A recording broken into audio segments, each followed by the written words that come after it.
The best college football coaches since 2000. At the top, there is no doubt who it is. Urban Meyer, Pete Carroll, Kirby Smart, Dabo Swinney. The only coaches on that list, and where is Dabo? Dabo's fifth.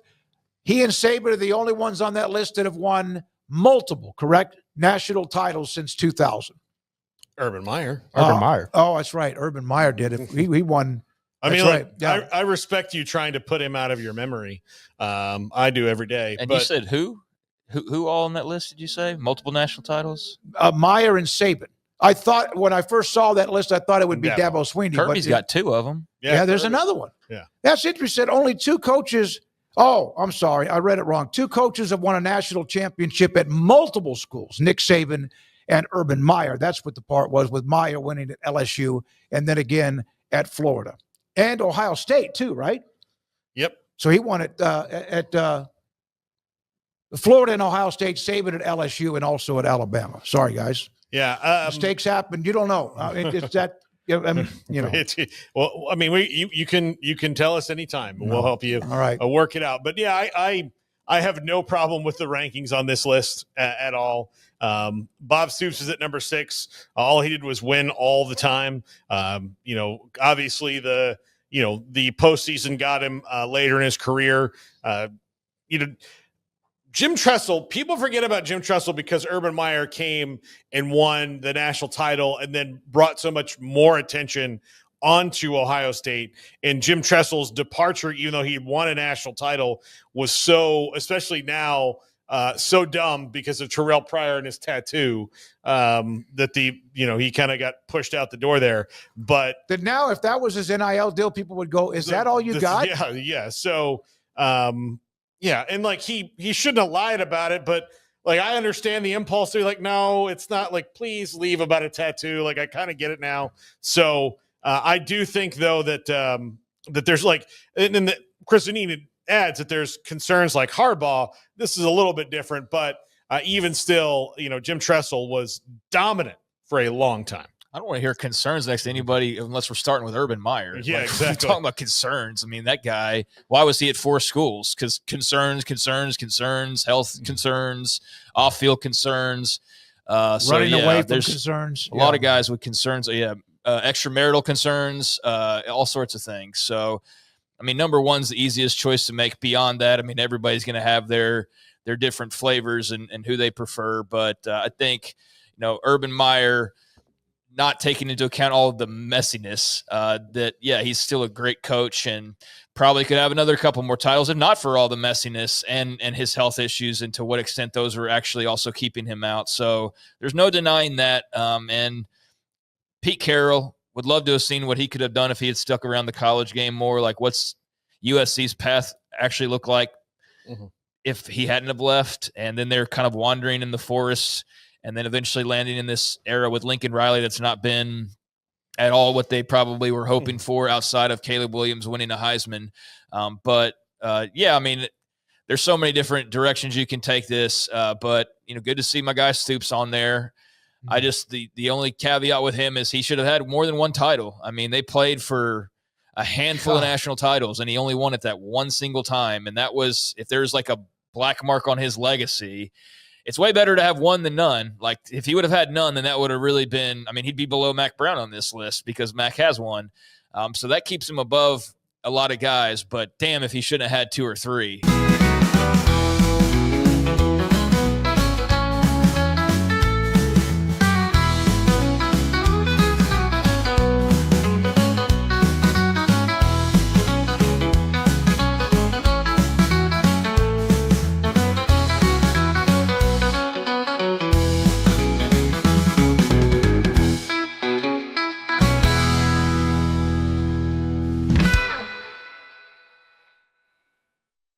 And unfortunately, he just ran into a buzzsaw like a USC, and he ran into the new era of the SEC where they were all becoming dominant all at the same time. And he lost to LSU, and he lost to Florida, and he lost, so that was unfortunate. But he got him there a bunch of times. I just wish he could have had more than the one. Craig, if we could invent a time machine and I could trade, if he could lose the one to FSU and then win the one against Florida, would that be acceptable to you? if I threw another one in there. Yeah, because he won the one when no one expected that I team actually to think be I who they would were. I would take that because I mean he won the one, but it was so early on that then all you were doing was chasing the second one. So Yeah. if they had just built it up and then they win that Florida game, not only do they finally win one and it would have had a much better build up to it, it would have meant more, I think, because it wasn't like out of complete nowhere. Mm-hmm. And he would have like been digging to get to it, but also they would have beaten Urban Meyer and Tim Tebow and all of those guys, Aaron Hernandez and the Pouncey twins and Percy Harvin and all those guys. That's the team he ran into. So yeah, I'd much rather they'd have done it that way. Look, I mean, there are several factors that went into that. One, Oklahoma in 2000, every time some kind of retrospective comes on, I watch it and I just kind of realized that was a team of destiny. Because if you think about, several of their games that year, they were dead to rights at different parts of it. And then they just made plays. Like I'll give you the A&M game that they played when in they were College down. Station. They were down. A&M had the running back, if people remember, Jamar Toombs. Yep. They got the ball first and goal at the 3-yard line and threw 4 passes, and they didn't give the ball to Jamar Toombs because the way that offense worked frightened R.C. Slocum so much that he was trying to pull one over on him. And then they had that. Rocky Kalmus made a big pick in that game. And then with the national championship game, Florida State was down his number one wide receiver, Stu Minnis, because he didn't. Oh, here we go. He didn't go to his final. Linebacker's tummy hurt. He didn't go to his final. The other thing I think is much bigger is that Mark Richt had been hired as the coach at Georgia and was not there calling the plays that day, or he had just showed up to call the plays and hadn't been there in bowl preparation. Jeff Bowden was the one who ran them through it, and then we went through 4 years or so of Jeff Bowden running the offense into the rocks, and that should have been an indicator of what was to come. And so those factors worked out. Oklahoma dominated FSU all over the field, and FSU had no playmakers to go do something crazy. That's what they needed was, hey, we can't get anything done, but we need a guy to go do something crazy. And they didn't have him because Snoop was gone. You get that out of your system? Well, I'm not taking away from Oklahoma. No, I'm not saying you are. But in the team of destiny thing, to beat teams of destiny, you need superb athletes who do crazy things. They didn't have that day. Yeah, I would say, I think in hindsight being 2020, you'd rather have had a build up and beat that heralded Florida team, but at the same time, there is something special about something coming out of complete nowhere and blessing your life like a natty in year 2, especially when you were wandering through the forest lost after John Blake and Schnellenberger and just on it.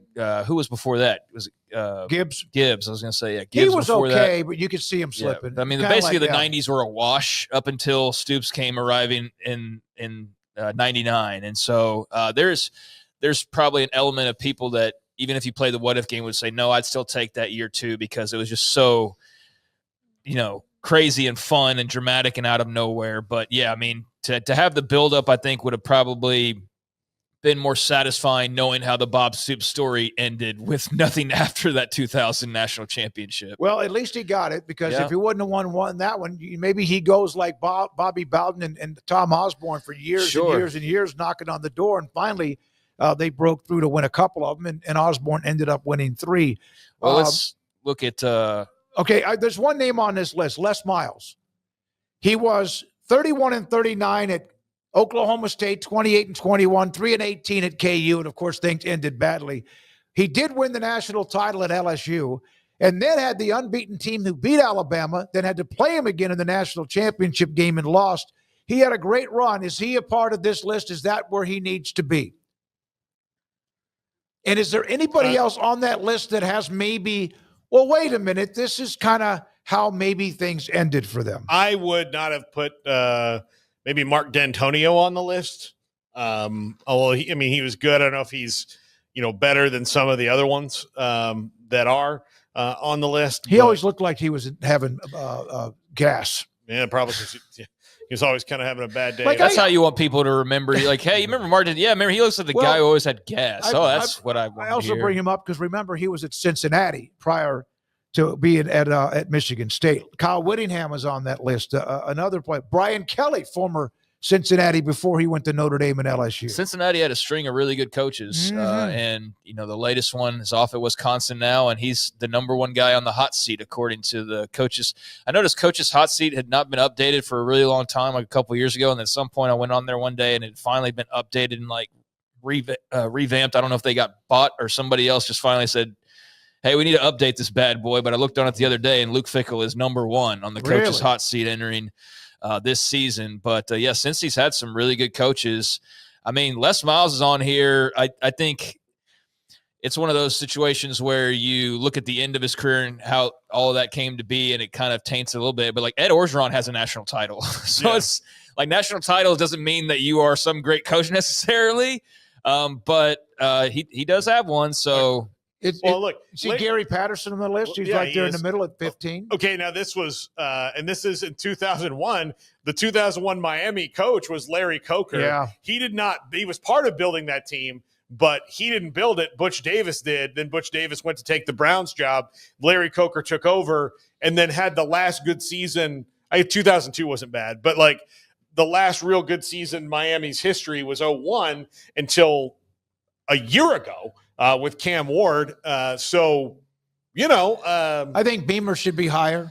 The role and impact he had. But again, most of Beamer's stuff came before the 2000s. Yeah, no, you're right. Really. Absolutely. So most of Beamer's things. So if you're talking about before 2000, then Beamer's got to be kind of Snyder off the list. Snyder is on the list. He's 23. Now he built again K-State. A lot of it before. Yeah, but the thing about Kansas State, the mid 90s is when they started to turn the corner. 98 was a great year, right? A lot of it's good, but 98 was the year that they had the national championship locked into play, and they lost to A&M in the Big 12 championship game. But I would have still, despite some of that success in the 90s, put him a lot higher. But there's Mike Leach at 25, and the greatness of the late Mike Leach with those three schools. He coached Washington State, Mississippi State, and Texas Tech. You would put Snyder. I'd put him up. I'd put Snyder higher. I think he deserves to be above some of the. I think he's in the top 10 as far as I'm concerned. I don't know about that, but I mean, he definitely deserves to be, I think, higher on this list, and perhaps even over some guys who have won some national championships. There's not many. But I'm looking at Les Miles, and I'm going, I think Bill Snyder is a better coach than he was, so I'd have him above him. I would also have Mike Gundy on this list. Barry Crawford, very fair, 658 win percentage, 18 consecutive bowl games, 12 wins in those bowl games, outright championships a couple of times in the Big 12, played for a couple more. His name, maybe that's recency bias with that and that can happen. I think it's a lack of hardware for Mike Gundy. That's what it is. He just doesn't have championships. He does. As good and steady and consistent as they've been, they're like the team has been, hey, we won, and this is just off the top of my head, but this is what it feels like at least. It's like, hey, they've won 10 games 20 times, and they have like a Big 12 South championship. And that's it. You know what I mean? Like that's kind of how it feels with Oklahoma State. And you just feel like there should be more there than there is, than just a Big 12 title, The old Garrett, you got something? I was going to say, if Mark Richt's on here, you should put Gundy because they're exactly the same person. Yeah, that's very fair. Let's see. Old Barn Cat, go K-State. When you were bringing up those Oklahoma teams that got so deep, please don't forget the 03 Big 12 championship game. Was that the Darren Sproles game? Yeah. When it was foggy or whatever it was. That's why making I up said stuff. 03. That never happened. We're about to ban the Old Barn Cat, go K-State from this. No, I don't know what you're talking about. Just making up stuff in chat. I don't know. So that was like 38-9 or some crazy score. So I was in Philadelphia doing stand-up at a competition, and that game was on during my set. And so I went in.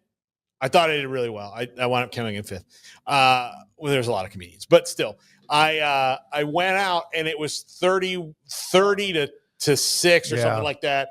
And I thought, what happened while I was on stage? Like, I did 15 minutes. I was like, how did this get so crazy? And like, I remember sitting in the bar watching it, and I was like, man, Kansas State's playing their ass off today. They got a lead. Eventually, Stoops and co will, fire this thing up. I go and do my set and talk to a couple of the other comedians, watched the eventual winner, who's Josh Blue. If you've ever seen him, he's fantastic.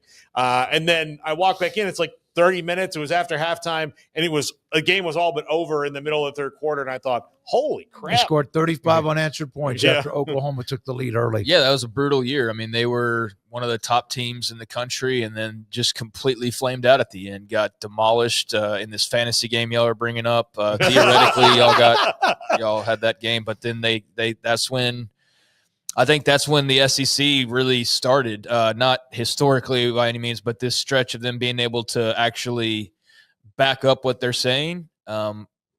LSU wins that title unexpectedly, and then you start this whole shebang of here comes Urban and the Gators, and here comes Saban and the Crimson Tide, and then you're going to have Georgia pop in eventually, and you're going to have Auburn in there at some point, and you're going to, all these teams. But that LSU team, now, for one, they were playing in New Orleans, so that definitely didn't help matters for Oklahoma. But, I mean, given they had come off this hypothetical blowout loss in the Big 12 championship game, then to turn around and lose that natty as well in a game where they just couldn't score. It was just this low-scoring game. You thought Oklahoma back then especially could score 2-3 touchdowns, and that would have won the game. But they couldn't score, and, that was one of those national championship losses that Stoops had that you're just like, damn, man. Just the one, and that's when it's you start looking, and that's the one that set it all off in a variety of different directions. Yeah, then USC started their run. Then of course it was Texas, and then like you said, everybody. Who was the running back in that game, Garrett? That just seemed like they couldn't. Kevin Falk. I don't know. I don't think it was. It was somebody else. They just couldn't. They just got 3 and 5 and 6 yards constantly. It seemed like they had the football and time of possession.